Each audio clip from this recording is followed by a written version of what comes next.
Okay, we're going to call this meeting to order. This is so loud tonight. I don't know. Maybe it's me. Okay, so let's have approval of the June 10th minutes. So moved. Second. All in favor? Aye. All opposed? Okay, it passes.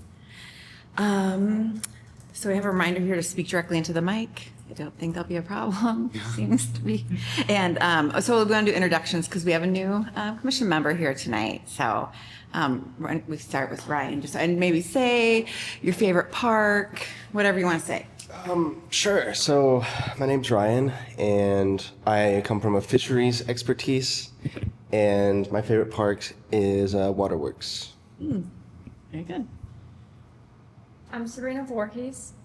My background is in construction, and honestly, my favorite park is probably the one right by our home near Friendship Street. Can't remember the name, but I take my son there a lot. Thank you. Nice to meet you, Sabrina. Alex Stanton. I work for the county in elections and also do like ADA accessibility and stuff like that. So, and my favorite park is Reno Street Park because that's right by my house. Very good. My name is Connie Moore.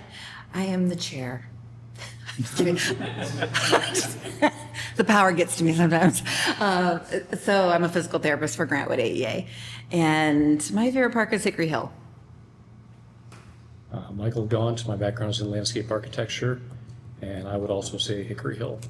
Kind of grew up in the park, so. You can get lost in there. Not anymore. No, yeah, right. Okay, so so just want to acknowledge the physical copies of all correspondence. You know, we got the emails and there's correspondence, and we have them all since the the June meeting. And also, Gabe got married. Woo, congratulations. Very good. Do you want to say anything about that? It was a great day. Awesome. Awesome.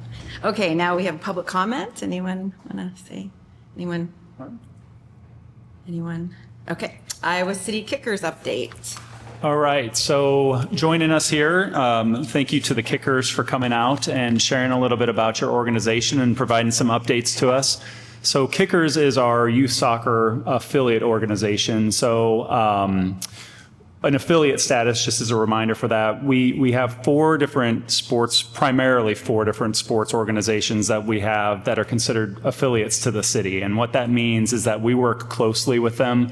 They provide a service, youth development skills in their respective sports. So we have the Iowa City Kickers, we have Iowa City Boys Baseball, we have Iowa City Girls Softball, and Iowa City Eels. So those are the different organizations that we work with. And it's really kind of an extension of what we do with our programs. So we get to a certain point with some of the kids where they've experienced Parks and Recreation programs. They love it. They want to continue on in that journey. We work closely with our affiliate organizations to be able to provide those fundamental skills. And so it's really not as competitive based. It's more teaching the skills for the kids so that they can continue in that sport. And so we have here Brandon Ludwig with us today, who is the current president with Iowa City Kickers, and is going to provide us with an update on the status of their organization. Yeah, and thank you, Brad. And I'm learning a lot about this whole setup as well. So that was actually a good summary that I learned something from, trying to figure out which way to face here. But also here from Kickers is Ron. He's former board president of Kickers, and then Brendan, our newest board member. And they can maybe help with questions if you guys have any now, during, or after the presentation. But thanks for having us, and we're going to provide an update here on Iowa City Kickers, now in the 48th year of offering affordable, accessible soccer for families across Iowa City and the surrounding areas. I don't know exactly all of the, cities or towns that participants come from, but it is literally all surrounding areas. I'm very attuned to anyone else walking in the room as well, but it's just a door being shut. All right. So we've had a busy and productive year, and we're excited to walk through where we are, what we're seeing and where we're heading. The Kickers have been a part of this community since 1978. We're a nonprofit organization, and our mission has stayed consistent for nearly 5 decades to provide affordable, accessible, quality soccer for youth and adults. We're volunteer-led, and our partnership with the City of Iowa City is central to everything we do. That partnership, especially with Parks and Recreation, is really what allows us to keep costs low and participation as high as it is. Over the 48 years, thousands of families have come through our programs. Many parents who played as kids now have their own children in the program. It's a generational community organization. I think that's pretty cool. I think parents enjoy the idea too when they actually sit down and talk about it, that their kids are now participating in something that they did when they were their age. Our participation remains strong and pretty stable. In spring of 2026, we had 1,121 players. The prior season, fall 2025, we had 1,093 players. We typically operate in the range of 1,000 to 1,100 players per season, and that's held pretty steady over the years. We do see slight long-term softening, which is consistent with national trends.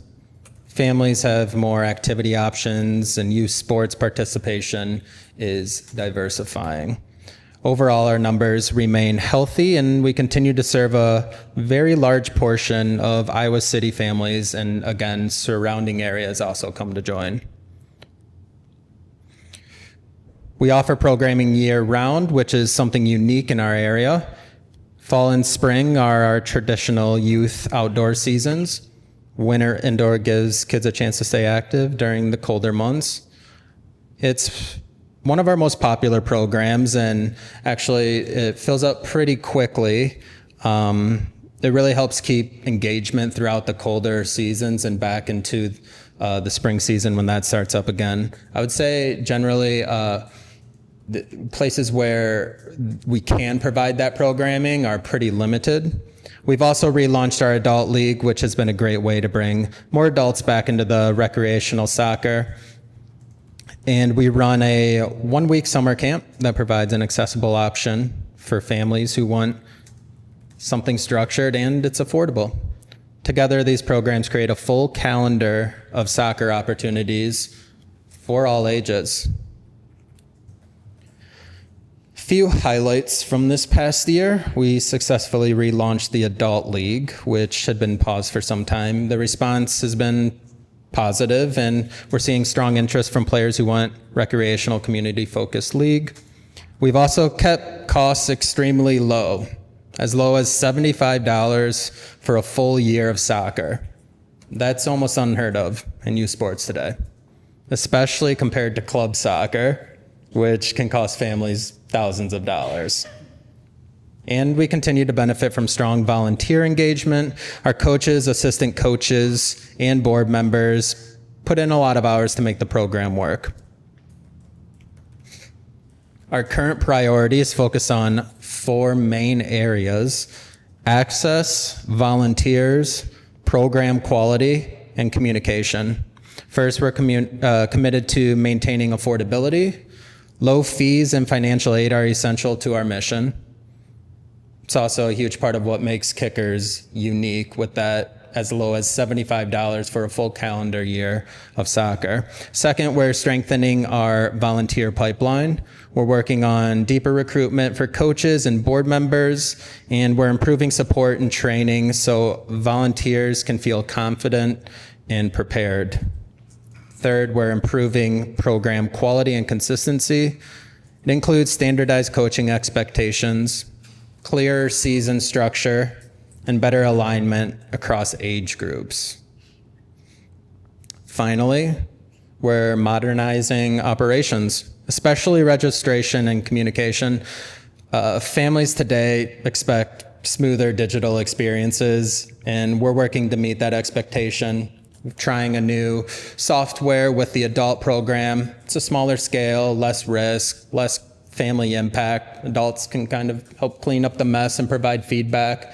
Haven't discussed if that's the program we would ever transition to the youth league, but the point is we're experimenting with additional digital frameworks for operations. Staffing structures, we operate with a small paid staff group, an administrator, a referee director, and an adult league director. These roles handle the day-to-day operations, scheduling, communication, and coordination. It keeps the organization running. We also rely on hourly support staff and about 46 referees. Referee compensation last spring totaled just over $11,500, which reflects both the scale of our program and our commitment to paying officials fairly.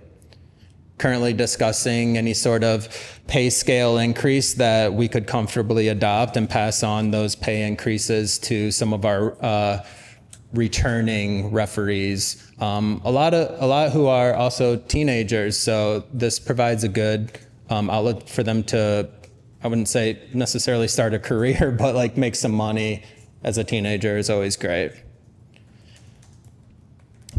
But the backbone of the organization is the volunteers. Our board, coaches, and assistant coaches support roughly 70 youth teams. This upcoming season, we have 72, I think was the pop quiz question from last night's board meeting. 72 teams. The guesses were 100 and 70 and 80. And did somebody say 60 last night? I don't know. So let's just say somebody said 60. But 72. Financially, we're stable and well positioned. Our investment portfolio managed through Hills Bank sits just over $325,000 as of June 30th. We maintain reserves to support long-term stability, which is important for a nonprofit that operates year-round and depends heavily on volunteers. We also receive generous support from Big Grove and member donations. Currently have a sponsorship agreement with Big Grove that currently ends after the spring 2027 season. We continue to provide financial aid to families who need it, ensuring the cost is never a barrier to participation. One of the most important things to the Kickers organization. Our impact extends beyond just soccer. Each season, we serve more than 1,000 youth and adults across Iowa City and the surrounding areas. We offer some of the most affordable programming in the region, again, as low as $75 for a full year. Saying that for the third or fourth time, really think you know what's coming. Comes across as like a sales pitch or something, or like, come join, but it impresses me. We provide 3 seasons of play annually, plus summer programming. We rely heavily on volunteers, again, which keeps the program community-driven and accessible.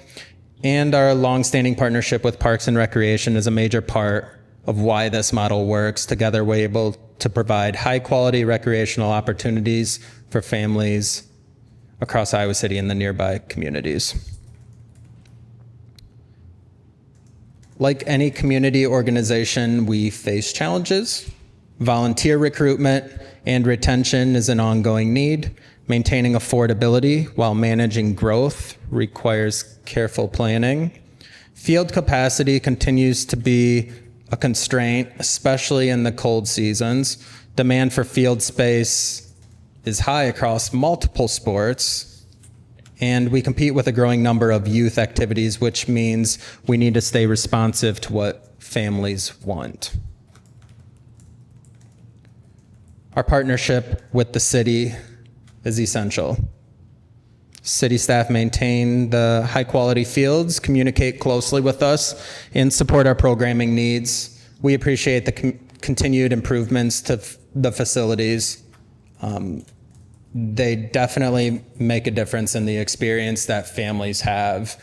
When people are committing their time, their weekend time to provide these opportunities to their to their children. It can turn into a family gathering essentially out there, and that it is a pleasant experience is extremely important to us. We also value the collaboration and long-term recreation planning. As our board notes, well-maintained fields and responsive staff make the low-cost soccer possible for more than 1,000 players every year. Looking ahead, I said every year, but every season more than 1,000 players. But looking ahead, we're focused on strengthening our volunteer pipeline, expanding adult programming, maintaining affordability, and improving communication and registration systems. We're excited to continue working with Parks and Recreation to keep soccer accessible and to ensure that Kickers remains a strong, community-centered program for many years to come. Yeah, thanks for having us again, and would be happy to try to field any questions if anybody has any. So thank you from everyone in the Kickers organization. Any questions? Question. Yes. My daughter and I were involved in Kickers in 1989, 1990, when she was in 6th grade and 5th grade. And at that time, the teams were all associated with a school. Is that still set up like that? So we actually discussed this last night.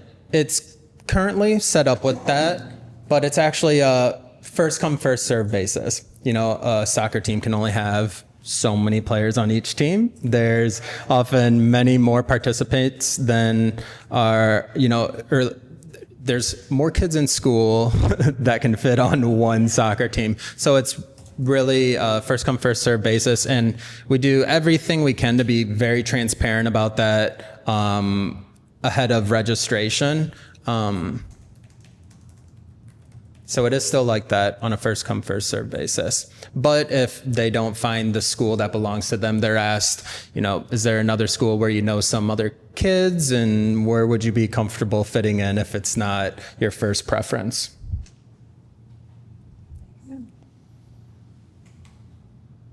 Well, thanks for all you do. I was actually a kicker back in the day. I played for Iowa City Kickers.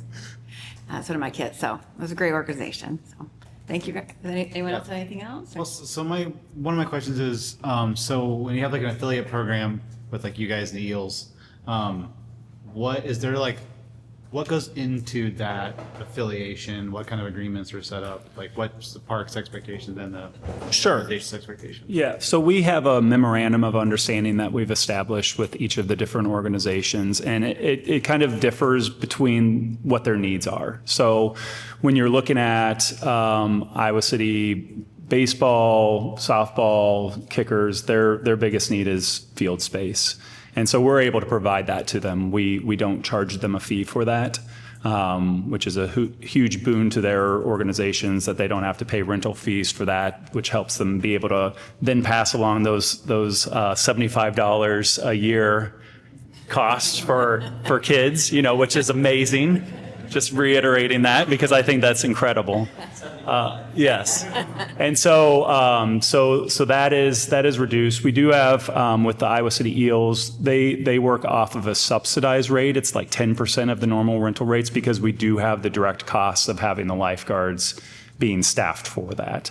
So each organization is a little bit different. And then we also work in conjunction with them if there's any field improvements that are like a direct benefit to their organization, but also help improve our infrastructure at our fields or facilities. We work with them, and then sometimes there's like a cost sharing that goes along with that too.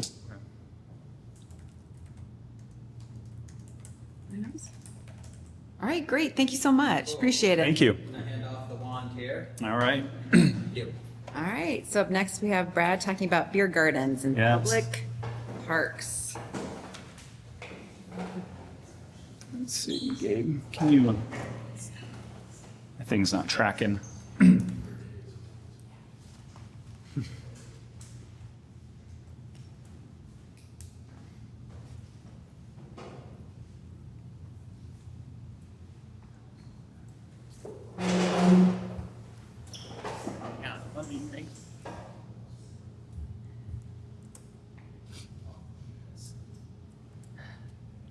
Okay, thank you. All right. Yeah, I'm going to be able to talk about a topic that we don't get to talk about in city government all that often, which is drinking beer in parks. So, this notion of a beer garden in one of our public parks came to us. I think it was earlier this year or late last year. An interested party came to us and said, "Hey, this is something that we'd be interested in. Is that something is that a possibility?" And we said, "Well, we don't know. We'll have to do some discussion on that." So this is really kind of the first iteration of that. This is a presentation that's neither in favor of or in favor against beer gardens in public parks. It's more just an informative presentation to you to provide a little history about the tie-in that beer gardens have with public parks and the history there.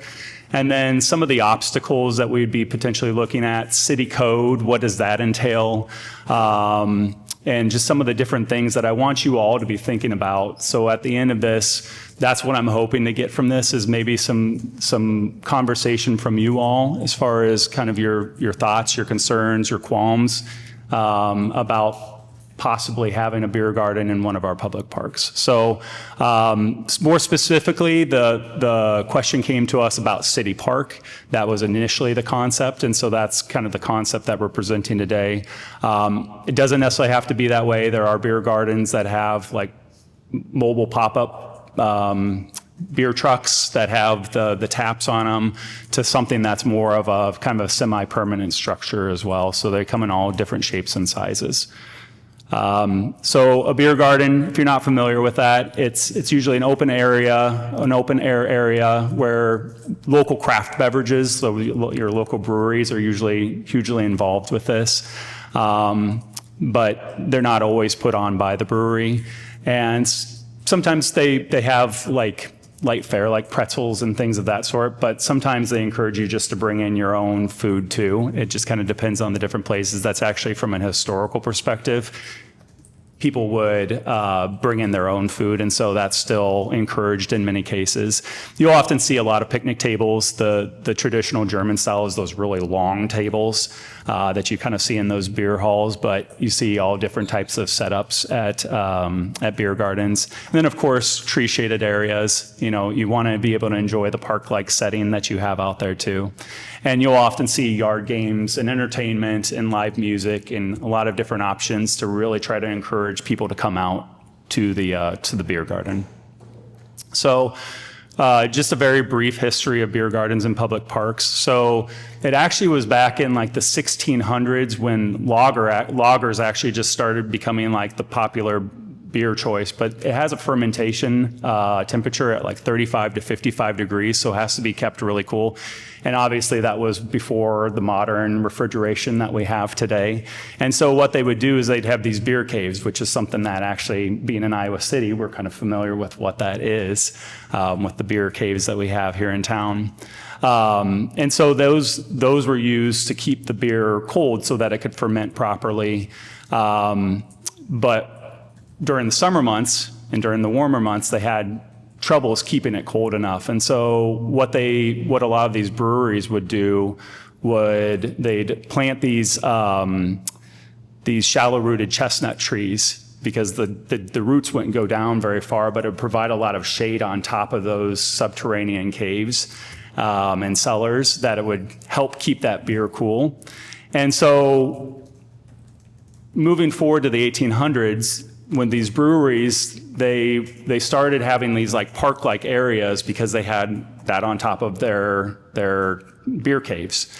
And so they had all this shade, and they said, well, the transportation of the beer to get to other places was problematic, and so they often would just serve the beer in the area that they were at. So basically they started doing direct-to-consumer sales.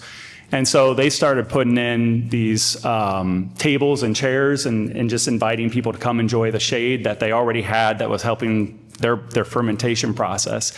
And so that was really kind of where beer gardens first started. It was in Germany. It's kind of credited with being kind of the first location where that started. And then moving into the mid to late 1800s, you started having a lot of German immigrants coming over into the U.S., and so they started going to Milwaukee, Chicago, New York City, different places all over the U.S., and they brought that tradition with them. And so you started seeing all these beer gardens popping up in these park areas all across the U.S. And they really encouraged families to come out. That was kind of the difference between the saloons and taverns that were really popular at the time, which were a little bit more rough. They particularly catered to men. But beer gardens were more of a social experience where the saloons and taverns would be more like your hard liquors and things of that sort. It kind of served a different purpose for the people that were visiting, where they really wanted people to socialize and gather and stay around for a while at these beer gardens. And so it kind of became an integral part of the public park system that these breweries were involved with. And then you had Prohibition, you had World War II, which took away some of the sentiment towards because there's a lot of German heritage with the beer gardens. There was kind of a lot of anti-German sentiment during the World War II era. So it kind of disappeared for a while. And then it made its resurgence. 2012 is what I was finding for the resurgence there. Milwaukee County Parks is actually credited with really bringing the beer gardens back. Particularly in a public-private partnership kind of setup like we have today. Their drive was really, they had some budget shortfalls, and so that was one of the big incentives for them to move forward with that. And there was also the craft beer boom at the time. You were seeing a lot of breweries popping up with a lot of different styles of beers. They wanted to try to get that market share in these different communities, and so they were going in and setting up these beer gardens. And so Milwaukee currently operates 8 different beer gardens in their county with public-private partnership arrangements. And typically you see more like restaurants and local breweries are the ones that are typically running these beer gardens. So there's a couple pictures there of some different models of beer gardens. You can see the one on the left is a little bit more enclosed. It looks actually really busy there. A lot of people at those long tables. More of an enclosed gated area. And then you also will see some beer gardens. And this all kind of depends on what the state's alcohol permits allow you to do. But the one on the right, it's by a lakeside. It's definitely a lot more free roaming. I don't really see any fences there that are keeping people in. So it just kind of depends on what the local jurisdiction is for those and the setup that you're permitted. So from a public-private partnership perspective, so if we were to proceed forward with a beer garden in the public parks, this is the type of arrangement that we would be looking at most likely. The vendor operations would be awarded through a competitive RFP process. That's standard. I was able to find a lot of different examples of these RFPs. So if we were to move forward, we're definitely not reinventing the wheel there. There are a lot of examples of this already in play. And typically you're going to have local craft breweries, specialized hospitality vendors, and restaurants tend to be the ones that are best equipped to be able to take on the operations of a beer garden, whether or not it has food, but from the alcohol sales perspective. Generally, you do see a revenue and fee model. There's a lot of different ways that I've seen it structured. There's some that are just like a flat monthly or yearly fee for it, for having it set up. Sometimes it's a percentage of sales. Sometimes it's a percentage, like a higher percentage of alcohol sales and a lower percentage of food sales because of margins. There's just a lot of different ways to do that. But that would be from the perspective of the city government. It benefits park improvements, infrastructure improvements, helping with the maintenance. You obviously have some administrative time that goes into managing these contracts as well. And so this revenue and fee model kind of helps counteract that. And some of the key contract considerations, if you were to proceed down this route that you'd want to be looking at, would be physical containment boundaries, one of the things that I had just mentioned. where are fence lines? What does state law require of you? What does local jurisdiction require of you? Control points for access, making sure that people aren't leaving the perimeter with alcohol. So typically they would need to have some kind of security. You have your wear on your turf and grounds, particularly your well-traveled pathways, like your entrance points. Who's responsible for maintaining that and fixing that when that goes awry? Operating days and hours, sound curfews if you have live music. A big one would be site cleanup and trash removal areas. Who's responsible for what there? Mandated public access. Obviously, you have non-paying park visitors, and are they permitted in the grounds even if they're not buying anything? Are they permitted to come in and sit at the picnic tables? Those are different things that you would have to work out. Defining the liaisons and contacts representing both sides of that arrangement and making sure that that's well defined so you have those points of contact if something needs to be addressed. Liability and dram shop insurance, and then of course glassware options. Typically you'd go for more like your plastic cups and hope for some recycling options there. All right, so what are some of the obstacles that we have from an Iowa City policy and code consideration? So we checked in with our legal department to see, hey, this is a model that's been proposed to us. Is this something that we could potentially move forward with if there was interest in doing so? And so the legal team investigated it. They provided the letter back to us that I provided you today that kind of outlines some of the different hoops that we'd have to jump through there, which actually surprisingly was not all that much. So they said to allow for a beer garden with a semi-permanent structure in the parks will require minimal to no changes under the code. So there's really kind of two key points there that we'd be looking at. Commercial use. So right now, under the current language, commercial use of parks outside specific prohibitions around alcohol is allowed if approved by the Director of Parks and Recreation, Julie. And so that's a pretty easy obstacle there. If Julie is in favor of it and gives the permission, then commercial use is permitted, provided we have all the other things in place before too. I would just mention that right now, though, we don't allow much commercial use in parks. It is very specific to, like, for instance, if the youth associations bring in a food truck or something, we allow that. We allow certain things with certain rentals, but we right now do not allow any other businesses to operate. It just carte blanche in the parks. Yep. So. And then from an alcohol perspective, under the current language, alcohol possession and consumption is allowed under the following circumstances. So I'm going to point out B first. Alcohol possessed or consumed pursuant to a permit issued by city staff. So we have a couple of different examples of that. One is we do permit alcohol consumption for the rented shelters that we have. So as part of their questions that they're asked when they're renting the shelter from us, is alcohol going to be served there? They answer yes. That's a simple permit that's then granted to them. They have the permit through our registration software system. And so that's the easy one. We also have, we work with some nonprofit groups sometimes. So take, for example, Film Scene for their films in the park. That would be an example of where there's a permit that's issued to them annually to be able to do that.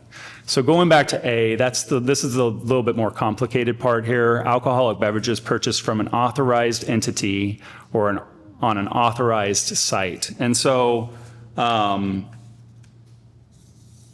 the authorized entity currently, with the way that the code is laid out, is a nonprofit organization or a 501c3. So if we were to partner with a for-profit organization, the code would have to be rewritten to allow that instance in there.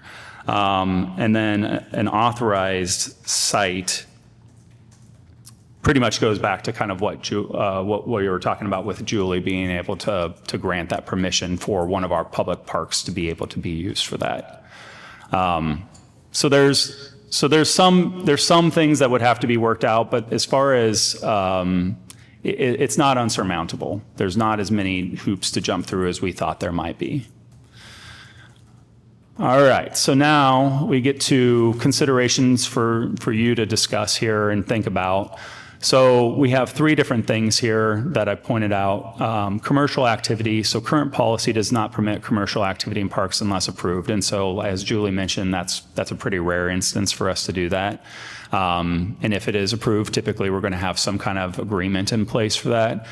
And then we're ensuring commercial activity complements rather than displaces traditional public park activities and recreation. So I think that that's ultimately one of the things that you also have to think about is this having beer gardens in public parks, is that in tandem with the mission that you foresee our parks being purposed for? And alcohol sales and all of those things. So alcohol policy, current policy permits beer, wine to only be consumed in park shelters, not in any other green space. So that would be another consideration that we have there. And then long-term rentals. Current policy does not permit long-term rentals of any facility, shelter, or amenity.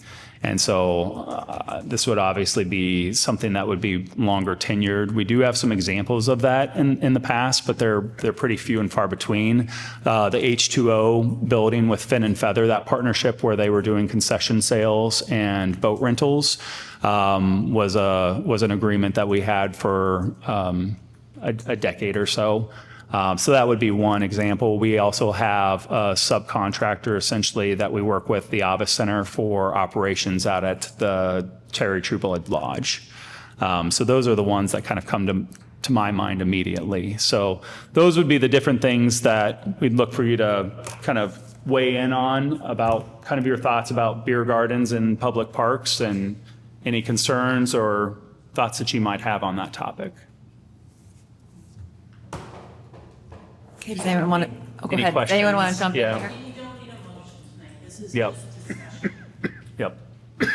So with like Milwaukee's, do they have some that are like permanently set up all the time beer gardens, or is it like a kind of periodic, the beer garden gets set up and people come and? I think it's a mix of both. So there are some that they operate out of a facility, and then there's some that are more set up for the season, is from my understanding of that. And so I think with that arrangement, there's also probably kind of like a cost sharing differences between them, because I would imagine that the ones that would have some facility upkeep and more utilities and things of that sort, that they're probably kicking in a little bit more for the upkeep of a facility versus maybe something that would just be like a beer truck that's rolled in. And then they put a couple shade canopies up, and it doesn't have a lot of infrastructure. So, yeah, but it does seem like there's some differences. There were actually two examples, or two different sites that were actually operated by the county, and I talked to the director of the Kenosha County for their parks, and they have it where it's a public-private partnership. He said that that's really for the better. It's worked well for them. They've had it set up for about 8 years. But he says every situation has its pros and cons, but they like working as a public-private partnership where the entity comes in and they basically run all the operations.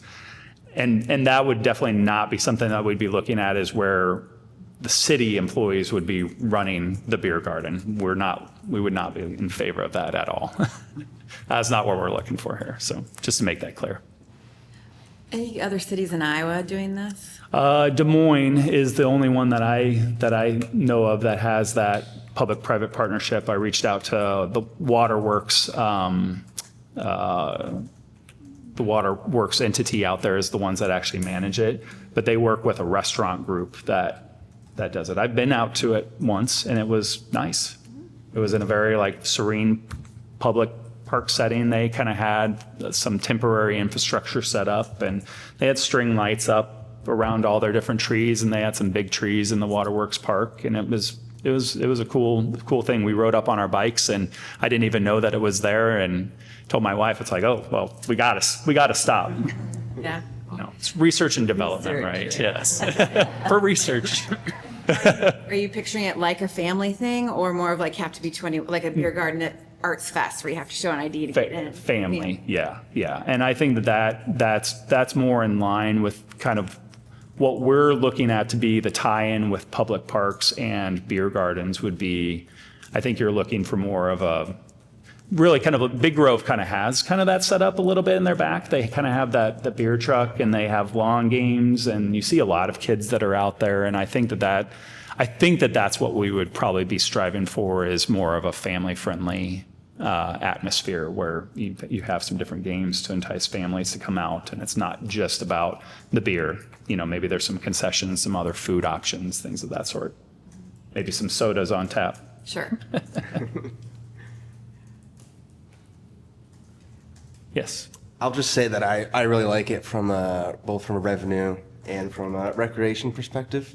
So I'm very much in favor of it. And I don't think any of these three are necessarily, very hard borders, for my opinion. I've been to a couple in Milwaukee, and they were really nice, And I think in general, I think this attracts more of like a family and maybe more of like maybe a middle-aged beer connoisseur type, not like super rowdy crowd. So I don't think that is a huge concern from my perspective. Okay. Good. Thanks. Brad, could you explain, I think you already have, but how revenue would come to Parks and Rec from this? Sure. It would be a contracted amount or a way of calculating that amount. Like a lease, a little. Yeah, there's different ways to structure it that I've seen. Like, so some pay like a monthly fee or an annual fee to have the right to be there, and then they pay no other fees beyond that. There's some that they take a percentage of sales. And so there's different ways to calculate that. I've also seen RFPs that go out where it says, this is how much we're going to need to take from you for each operating season or each month. But then most of the ones that I've seen have been, present us your best offer along with all the other stipulations about how you want to have this set up. And so there's a lot of different ways to structure it. So that would definitely be one of our considerations if we were to move forward with it, is how do we want to structure that? Do we want to have something that's set and established, or do we want to have it be a percentage of sales, or do we want to have the potential vendor propose something to us? Mm-hmm. And then we kind of look at our different options. I have just one other thing about it, and I'm from Milwaukee, actually. I spend a lot of time there, and I'm not against beer gardens, that's for sure. I do think, but when you think about like Des Moines, Milwaukee, Chicago, those are not communities where, that have the same proportion of students to university students to non-students, so that, they're, and I wonder, does that, kind of make a difference? I mean, we can talk about attracting families, but are we really going to be attracting mostly, 19 and 20-year-olds? So I think that has to be, you have to at least think about that. Mm-hmm. But yeah, I'm not good point. Beer garden. Yeah, I agree that any conversation going forward has to be real, which I'm sure you guys would already have that in your mind of where are those places. Like, I wouldn't set a permanent beer garden at like College Green, right? There's certain parts where it would work well. And it would be great. I mean, I would go, but but it's to your point about Big Grove. I think you see breweries, all the breweries that are opening up around here, all create a beer garden vibe with them, and they all basically try to put in a little park with it too. So I think the demand is there for something like that, and I'm sure there'd be people that would appreciate a place where the kids can play, they can go have a beer, and maybe not necessarily also feel the pressure to like buy a full meal or something. So I think that would be something that would be helpful. But permanent structures, like maybe one or two parks, I think that could be a hit at. Honestly, the one I think would be good would be Riverfront Crossings, but then Big Grove would be pretty upset about that, I assume. And, and so and I assume if you guys went forward with this, you'd have those conversations with like local breweries of kind of being like, what does that look like in a way where they don't feel like you're starting to encroach on their space. But, Yep. Yeah. Yep, good point. We'll say I would like to retort a little bit to both of those. Is I think location is definitely very important. Like Yeah. we don't obviously want to put it right next to the college, or maybe somewhere that's like a short drive from like the suburbs or something. But I will say if like we're selling like craft beer there or something, and not like super cheap Busch Light or whatever, then it'll probably attract a slightly different crowd. So Yeah. Agreed. All right, I got one thing to add. I'm probably gonna be the odd man out here. I'm not a big fan of this. Over the last few decades, access to alcohol has just become so simple. I mean, now you can get on a paddle car and drink beer while you ride around the street, which I think is just don't even get me started on that. That being said, I think done in conjunction with specific activities, like if there's, again, going back to Shakespeare in the Park, it's appropriate to set it up on a one-time thing, maybe a couple of weekends. But the idea to me of having a semi-permanent place through the summer months, it feels to me like we're just simply catering to the businesses and expanding their reach. I can go down to Big Grove and I can sit in their beer garden out back. I can have a beer there if I want, and the kids can run around. We already got those amenities in other places. So again, I'm not necessarily opposed to it. I think it needs to be a very structured and pointed effort as to where those would occur. Yep. Good. Anybody else? We allow the public to provide any information on this topic. Yeah, I guess they could if they wanted to, like, just read a minute or two if you want to make a comment. If I could. Yeah.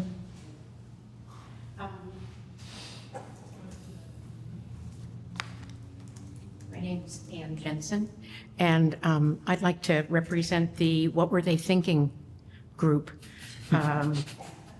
Because it wasn't that long ago that Iowa City, University of Iowa, was known as a party school. And that was in the 2013, I think we hit #1. And we have worked our way down and eventually off the list. So I think the University of Iowa might have something to say about this. It might be a good idea. I'm concerned about college student access and what could be built into the system to monitor that. The other thing is I have a hard time seeing family-friendly and alcohol in the same venue. It's something that the adults would enjoy. It has nothing to do that's positive for the children. And in terms of traveling to and from the venue, I think we're setting up something that just doesn't make sense. Thank you. Yep. Thank you. Yeah, I feel like I can definitely say something just with already being here and rambling on how Kickers is proudly a very family-centric organization, a nonprofit, utilizing city space and always looking to expand on participant experience. I'm just going to speak broadly and say that the Kickers organization is listening, but not saying in any direction. I think it's a interesting conversation, but thanks for inviting the topic. Thank you. Yeah, I definitely think if this conversation goes forward, yeah, it starts with you pilot it at some events, like in the summer, you see how it goes, find different ways. I've gone to places where I've gone to events where you pay and you get a wristband and it's like you got 3 little pull things on it. You don't get more than like 2 or 3 drinks at any like time that you go there, and then after that you can't have any more. So I mean, there are ways you can really like limit exposure with stuff like that. But yeah, I think starting it as a really targeted program, to your point of with the events that we already have going on, I think is a good way to start it. But I think they'd be interested in it for sure. Good. Thank you. Okay. Thank you for all the comments on that. Appreciate the discussion. Awesome. All right, so we can go to the next item. the 2026 REAP grant application review for Waterworks, or Ryan's Favorite Park, otherwise known as Ryan's Favorite Park. Actually, no, we're still doing his. So. Yeah, you get it.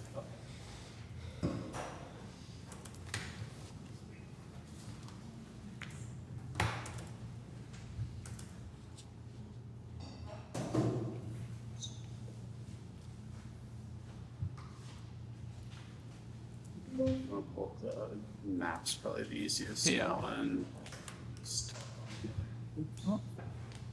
No, Michael, I don't think you go. Good point.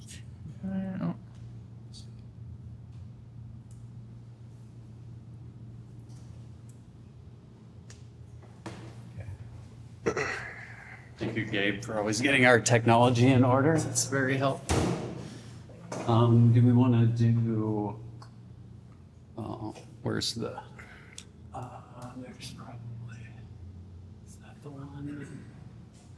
Oops. There we go. Got it. Cool. Okay. I'll pretty much land on this slide so everyone can kind of see the overview of it as we go through. I'm Tyler Baird, Superintendent of Parks and Forestry. This year, our REAP grant that we are applying for, that's Resource Enhancement and Protection. It is a state grant program. It is something that we don't need a match for and has become a very integral part of getting things done, large projects in mostly our natural areas in the past decade that we wouldn't be able to do otherwise. So the most we can apply for is 200,000. Thanks to 2020 census, that was just over 100 and some people short of bumping us next category, but 200,000 is a substantial amount of money. So that is typically what we apply for and what we are applying for and is represented with this grant proposal. We have been working off of our natural areas management plan and our parks master plan, and now our more recent rec master plan as well, looking at those in conjunction and trying to decide where that next big focus area and project may be. And now that we know Ryan's favorite park is Waterworks as well,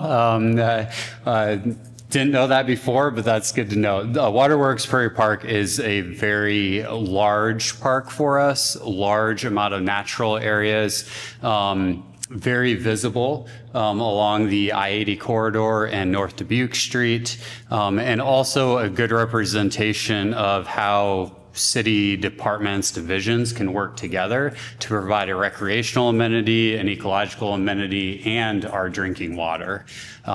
So all of the work we plan to do in conjunction with this grant will actually improve the watershed and the quality of our water as well.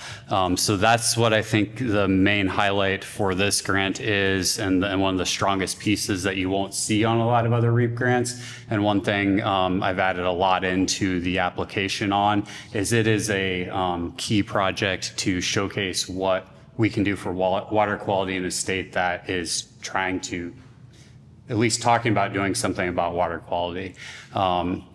So it'll be really a potential showcase project. The grant is written to have essentially 3 components. Smallest component is refurbishment of the pond observation dock. It needs new decking and railing there. That is kind of a key spot people hike to out there, and a really nice spot to view the what's going on with the pond and kind of look out at the prairie as well. There are purple martin houses on each end of that. And if you know purple martins, they let you get right up next to them. So it's a really good opportunity to get close to wildlife, view the rest of the park around. It's a little further from all the other things going on like the interstate and buildings and parking and things like that. So it's kind of a nice peaceful space. So working on that, that is $20,000 in the budget of the project as a budget estimate. We also are looking at continuing some of the work we've done in our prairie spaces out there. So we've already started this work with prairie burns, our prescribed fire, removal of woody invasive species that are coming into those prairie spaces.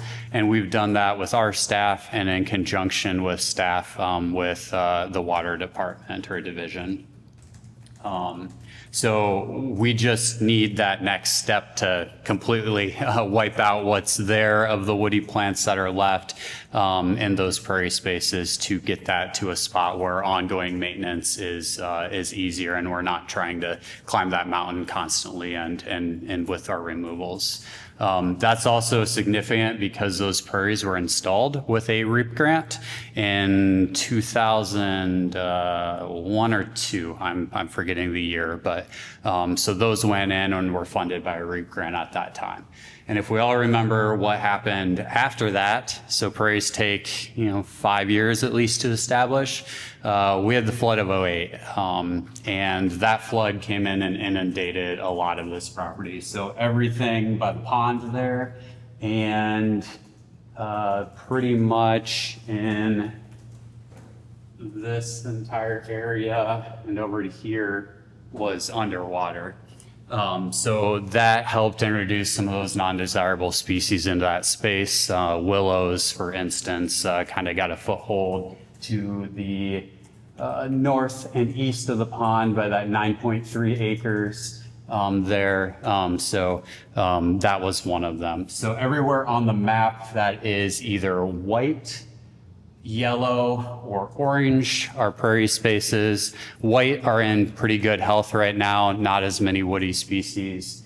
Yellow, you can even kind of see through the transparency a few more trees and shrubs coming in. And orange is pretty much a lot of willows and a few other things. So those represent the different levels of intensity of the work that would happen with this. And I believe our budget for the prairie spaces is 80,000. Don't hold me to that one, but so we're at about 100,000 there. So then we'd have around 100,000 left, and that would focus on the woodlands. So anything you see in bright green or dark green in that northeast corner would be that work. The most concerning of those spaces is that dark green area. There is a whole lot of oriental bittersweet right now. And anyone that knows that invasive species, it can really take over a woodland and pretty much wipe it out. And it has grown to the tops of a lot of those trees and has caused tree mortality already. So getting that under control would be the primary goal.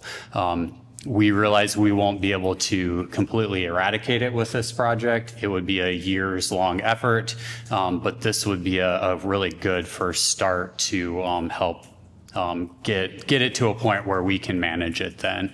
Then once the bulk of the vines are gone, we're able to spot treat different spots. And that brings me to another challenge of the site, being it's a drinking water and water protection area. Typical standard treatment of natural areas may include more herbicide use and things like that. This would be even more targeted of use than our already targeted policy that we utilize as a city. And we would work with the water division staff to make sure we were doing things proper there to protect our drinking water source, while also doing what's necessary to keep those invasive species from coming back. So there's a sweet spot in there. We just have to err on the side of caution for sure with the sensitive nature of the site. The pond observation pier I was talking about is that purple star on there. And 158 total acres with the project. The park and grounds there with waterworks is somewhere in that 200 acre range. So it's a substantial amount of the park. Another highlight of the park, you'll see all of the trail corridors through there. Those are all paved and really accessible site for us. We've got benches throughout. One of the more favorite spots for people with mobility challenges. We heard when we put the benches in just what a difference that made in their lives. So now improving those spaces around that will hopefully continue to do the same. Other important aspects of this project, it's right off the Iowa River Corridor Trail. So not only is it accessible by vehicle, but by bike as well. And it's really going to serve not just Iowa City residents, but those in the county directly adjacent to it. And it's really a regional draw. And if people stop off the interstate there, it's also a draw for people from well beyond the region. We see license plates from a lot of different places. Those are the main highlights. We have to have the grant submitted this week.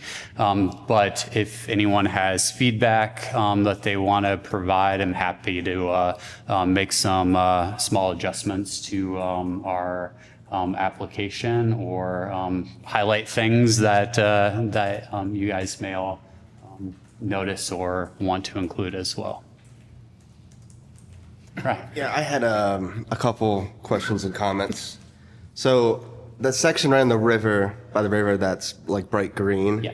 And that one says, I believe, only invasive removal. Is that correct? Yeah, it's more of a moderate area of invasive species removal. There's understory and such there. Is the goal to like keep that a riparian zone? Yes. Is that why it's okay? Yeah. Then I'm curious why the orange right next to like the pond, why that's not riparian zone too, or if that's.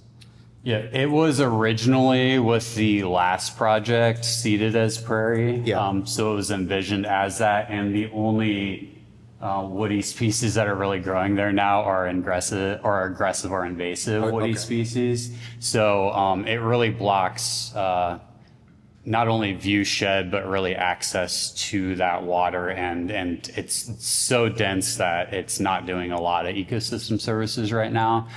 So the idea would be to keep it, to knock those woody species back and then try to keep it as prairie to more managed inevitable return of a few of those willows and be able to treat that going forward hopefully with fire at that point. Sure. Okay, that makes sense. And then my last question was about that like that bottom square that's like bright green. Yeah. That one. Yeah. Why is that one bright green for just invasive removal, not prairie?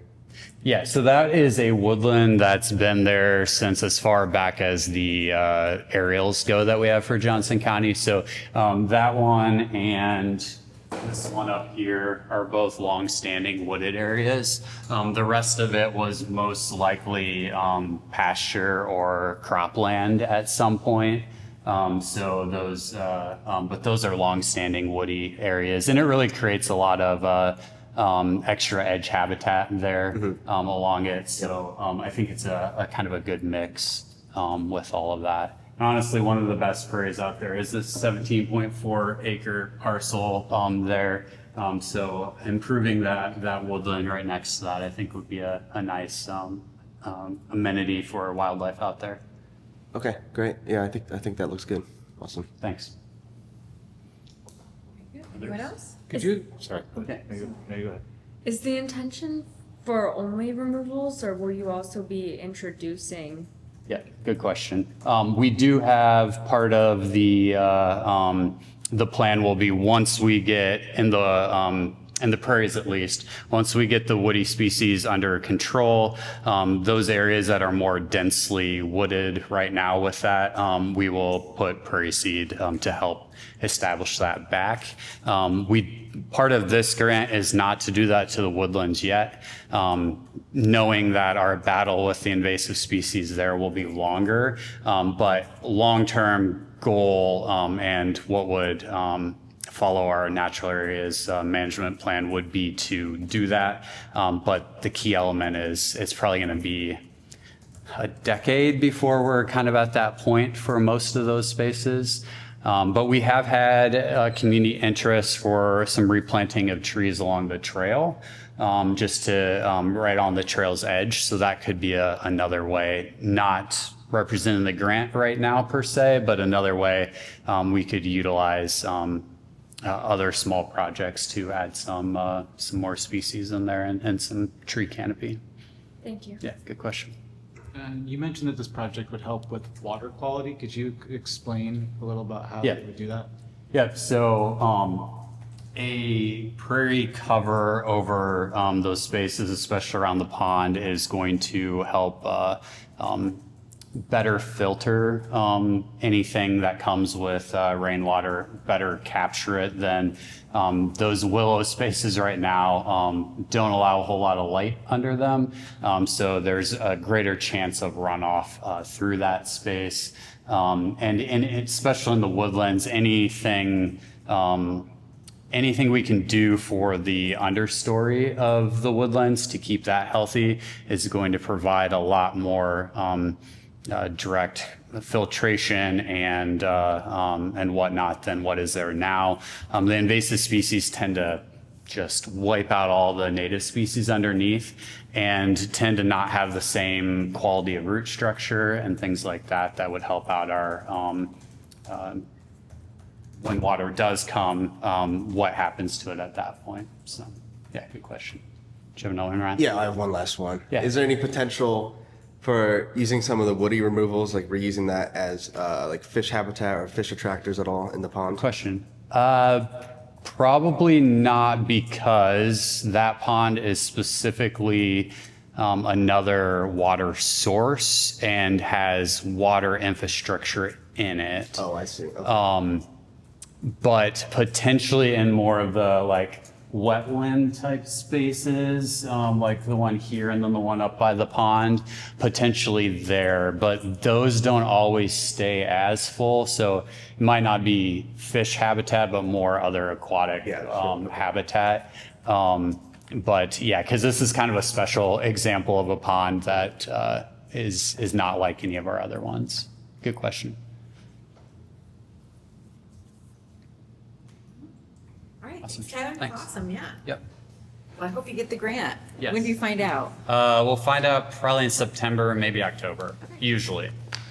Okay, so we'll I'll do a do mine. report. Okay. Go ahead. I'll do mine here real quick.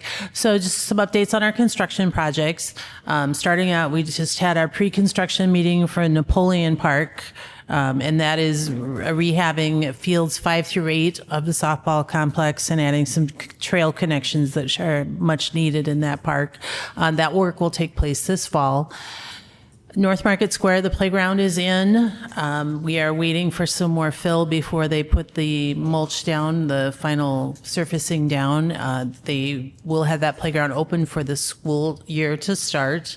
However, the play field will be sodded, hopefully, by the day school starts, but it won't be playable this fall. We will hold the kids off of that so it has a grow-in period. Terrell Mill Skate Park is coming along really well. Not today, it's not. Today it's got water like everything else standing around, but we're making a lot of good progress there. Spawn Ranch, the skateboard park designer, actually has donated back some of the services so that we could do an addition to it that we didn't think we were going to be able to do. So it will be a little bit bigger than what we had hoped, which is a nice thing. And then City Park Pool progresses, some days better than others, looking at kind of a late September, October finish, most likely at this point. Still some holdups, still waiting on different things, but there is work happening up there almost every day as well. Have I forgotten any of our...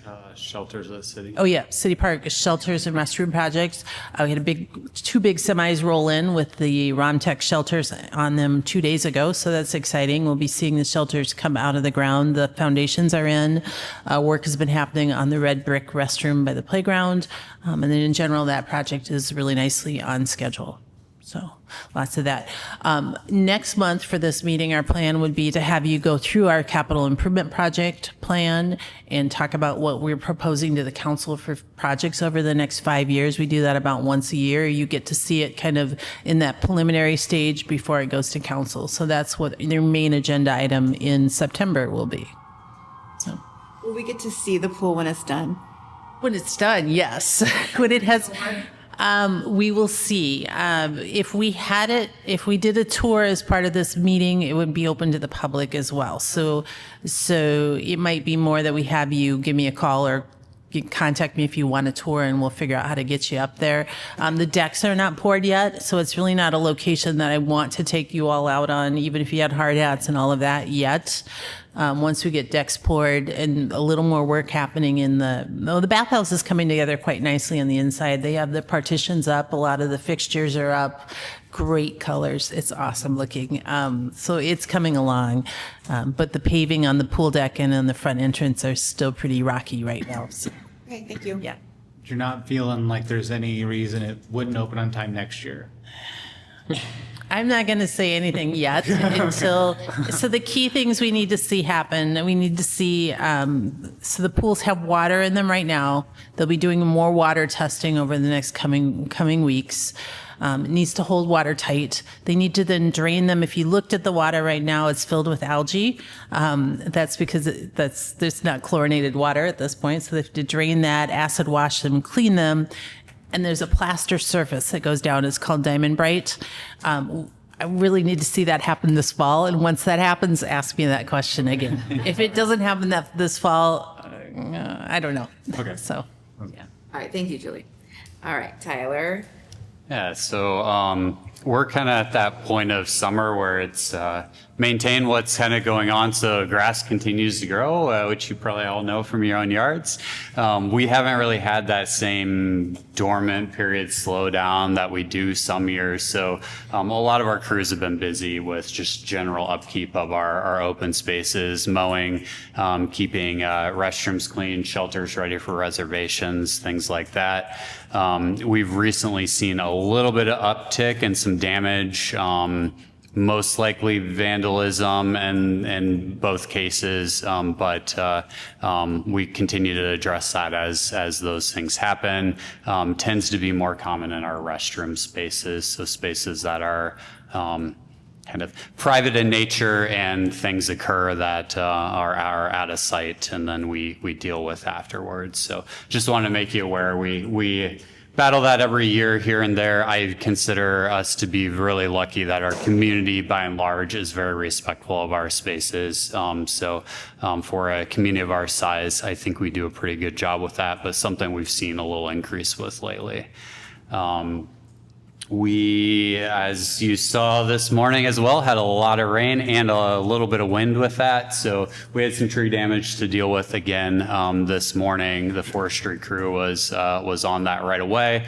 They actually, the ones that were in before their even scheduled start time, they were dispatched out to start on that storm damage cleanup right then. I know there were multiple streets that had partial or full blockages of lanes with that. So they did a good job of kind of working together and prioritizing spaces. There's kind of an art to that, and I'm thankful to have a crew that is really good at addressing the situation in one spot, and if they can't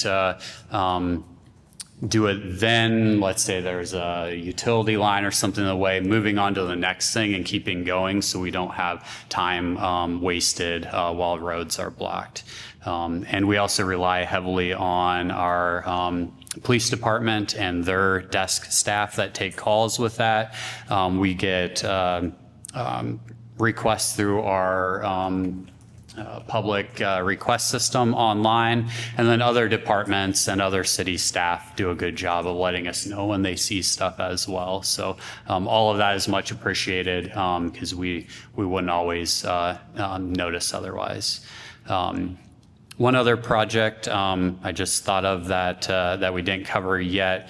If you've been over to Dairy Queen along the river, that area, that trail is still closed. We are working through some substantial engineering challenges with that site, things that have been uncovered throughout that project. Not just one thing, but multiple things that have delayed each time. So that project was supposed to be done originally quite a while ago. We don't yet have a completion date for that. So if you hear anyone asking you questions about that, we are trying as hard as we can. Engineering is trying to come up with options. We have engineering consultants that are presenting possible solutions. The contractor is presenting possible solutions. So it's like an all hands on deck. And we hope to have that open as soon as possible, especially before winter if possible. With it's just a challenge, that detour there with the trail when snow happens. So we are appreciative that people have put up with it as it keeps going. I know Dairy Queen there is probably getting tired of it, and others along there. But we just ask for some more patience on that at this point. We will be sending out or putting out door hanger flyers for the neighborhoods that are getting tree plantings this fall in the next week or so here. So the area kind of by that's Fair Meadows Park, and that is Grantwood School, correct me if I'm wrong, right there. So kind of north of Grantwood School, essentially in that neighborhood. We will be finishing out a planting there with some grant funding. And then we will be also planting in the Stonebridge neighborhood is kind of the best way to explain it, far kind of northeast side of Iowa City. And that neighborhood is a newer neighborhood, not as many trees at this point, so really getting some canopy there as well. As always, we'll give the option for people to opt out if they are completely against having a tree in the right-of-way adjacent to their property.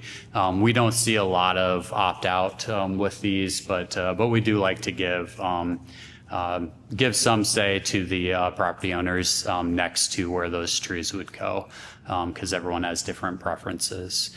But those neighborhoods were selected for a lack of current canopy, and then also public multiple public requests for trees in areas, and then we can do a larger area and focus on those. And the one by Fair Meadows was it really fit nicely with the grant requirements for the Inflation Reduction Act and that bipartisan bill that focused on underserved neighborhoods, areas with heat islands, things like that. So that was that goes back to that grant program there.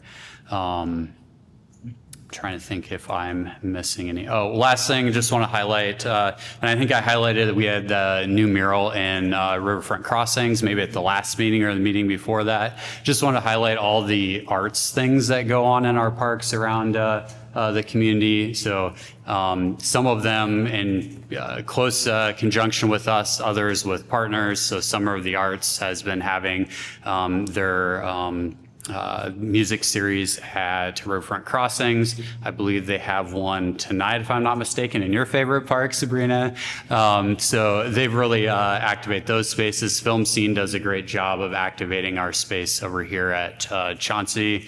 And they do other things with that. Sometimes I think they may have a dance kind of element coming up. And all the murals, all of the sculptures just rotated out, and our sculpture pads that are across the parks. So I just encourage everyone to get out and see those. The refurbishment of the large sculpture by the big parking lot in City Park. Yes. Yeah, triaxle. Yes. It's been there quite a while, and it at some point was painted on the one surface and then painted in another color after that, but it is back to its original intent of design. So we're thankful for the kind of your counterparts, the Public Art Advisory Committee, and Rachel, who helps the city staff that helps lead that group for helping make these things happen in the parks as well. Awesome. Thank you, Tyler. Yep. And Brad? All right, so we're also making the transition between summer into fall. We started our summer or our fall registration yesterday for Iowa City residents, today for everybody else. It's actually amazing. Pretty much, I'd say, it's not scientific data, of course, but I'd say probably about 95% of our registrations are online. Many years ago, we used to have lines of people coming in to register, and most people just handle that online. So we're grateful for our registration software system. So it's easy and convenient for whatever method people are needing. We're kind of wrapping up a lot of our summer event series. We are going to be wrapping up Party in the Park here soon.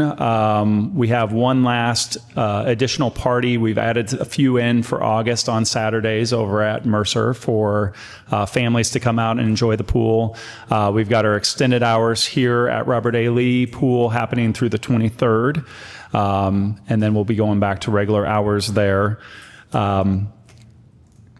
We also have our Get Outside Festival. This is probably our 5th year of doing that festival, where we're highlighting a lot of recreational opportunities outdoors. We have a lot of different partner groups that we work with. It's a great event. It happens at City Park, and that's going to be happening on the 29th of September on a Sunday afternoon. 10 a.m. to 2 p.m. is the date for that, and we usually have pretty good attendance and a lot of different opportunities for people. The biggest news that I wanted to share, you may have seen this in the probably about 2 weeks ago, we announced that we will be discontinuing the red $5 wooden tokens at Farmers Market.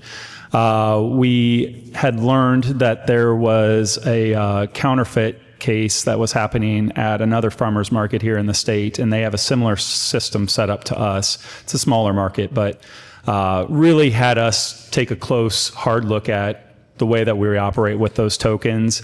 And ultimately, it was decided we're at risk for the counterfeiting of those tokens. It's a financial liability for the city. And so we had to make pretty quick action on announcing the discontinuation of that. So our plan is we will be selling those wooden tokens through August 29th. And then we will be discontinuing sales of that. People will still be able to use it as a currency at the market through our holiday markets, so basically to the end of the year, and then the vendors to turn those into us so that they can be redeemed for their money as well, for their sales.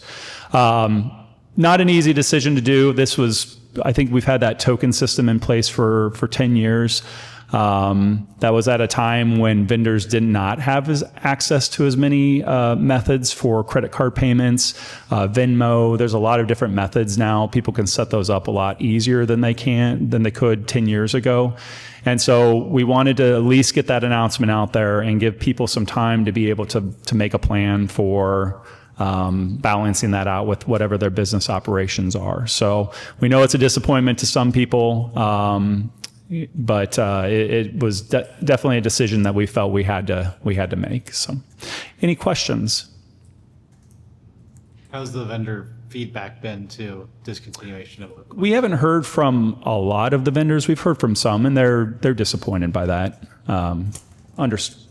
We get it, but it was ultimately a decision in the city's best interest, just to make sure that we were not putting ourselves out there from a financial risk perspective.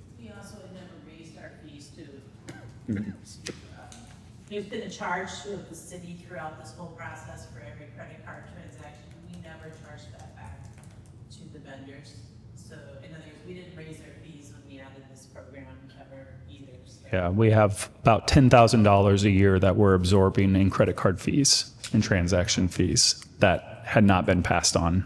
So that's part of the disappointment too on their side. Yeah, I get it. So use cash. Yes. Do you know, is there a ATM anywhere like within that ramp, or like City Hall has an ATM, and is that like accessible during farmers market hours? Oh, okay, cool. Okay, good. Any other questions? Okay, great. Thank you. Great, thank you. Okay, so commission time. Mary Helen, do you have anything you want to bring forward tonight? You mean like new business or just anything? Yeah.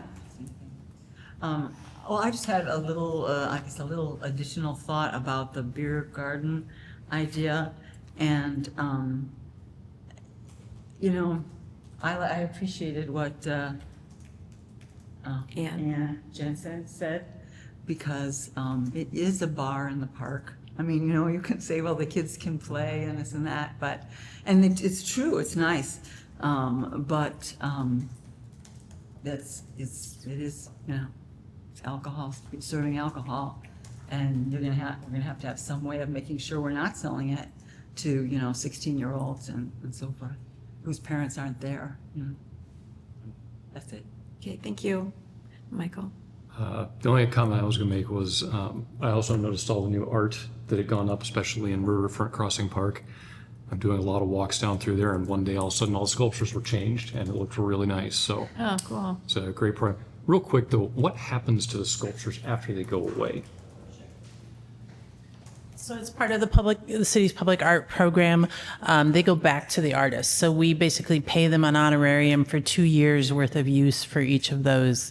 I think they can sell them, but that is done through the artist itself. So the artist takes it back for their own possession or use after that. Thank you. Yeah. Cool. Ryan, do you have anything? Nope, nothing. Okay. Sabrina? Not for this one. Okay. And Alec?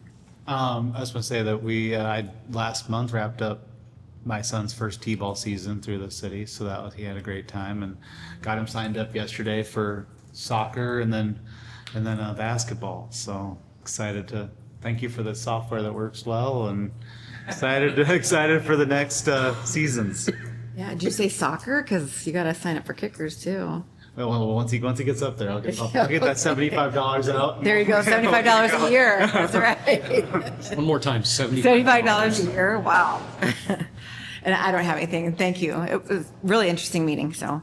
Motion to adjourn? So moved. Second. All in favor? Aye. Opposed? All right, meeting adjourned. Thank you.